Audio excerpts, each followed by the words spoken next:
Assalamualaikum dan selamat sejahtera kepada para penonton sekalian.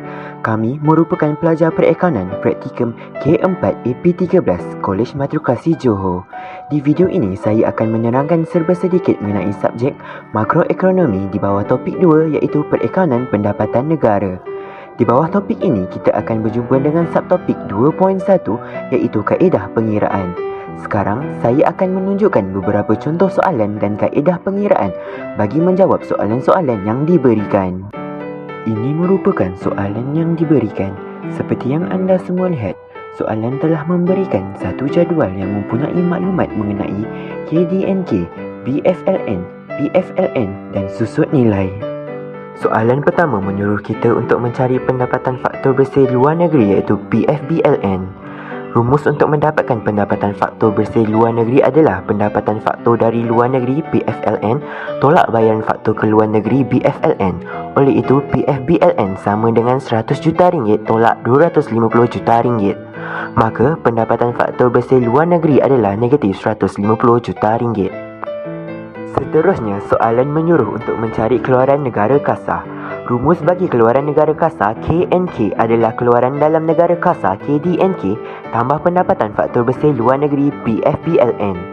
Jadi, keluaran negara kasar sama dengan 5,500 juta ringgit tambah negatif 150 juta ringgit. Oleh itu, KNK adalah sebanyak 5,350 juta ringgit. Soalan terakhir adalah untuk mencari keluaran negara bersih iaitu KNB. Untuk mencari keluaran negara bersih adalah sama dengan keluaran negara kasar KNK tolak susut nilai. Oleh itu, keluaran negara bersih sama dengan 5,350 juta ringgit tolak 25 juta ringgit. Maka keluaran negara bersih adalah 5,325 juta ringgit. Soalan kedua pula adalah mengenai konsep harga pasaran dan kos faktor. Seperti jadual yang telah diberikan dalam soalan menunjukkan KDNK-HP, PFLN, BFLN, CTL dan subsidi. Pertama, soalan meminta untuk mencari keluaran negara kasar pada harga pasaran iaitu KNK-HP. Untuk mencari KNK-HP, rumusnya adalah keluaran dalam negara kasar harga pasaran KDNK-HP ditambah dengan pendapatan faktor dari luar negeri PFBLN yang telah ditolakkan dengan bayaran faktor ke luar negeri BFLN. Oleh itu, KNK-HP sama dengan 15,000 juta ringgit tambah 1,050 ringgit dan ditolakkan dengan 1,250 juta ringgit. Maka, keluaran negara kasar pada harga pasaran iaitu KNK-HP adalah 14,800 juta ringgit. Soalan yang kedua adalah kita perlu mencari keluaran negara kasar pada harga faktor iaitu KNK-KF. Rumusnya adalah keluaran negara kasar harga pasaran KNK-HP ditambah dengan cukai tak langsung CTL dan subsidi.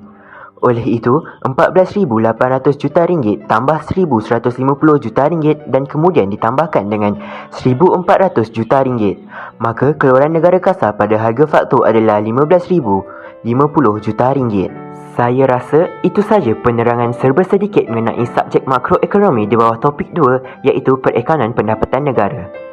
Harap dengan ilmu yang sedikit ini dapat memberikan pengetahuan dan ilmu yang baru kepada sesiapa saja yang bergelar pelajar di luar sana. Oleh itu, sekian saja penerangan dari kami, Wakil Pelajar Praktikum K4 AP13 Kolej Matrikulasi Johor. Sekian, terima kasih.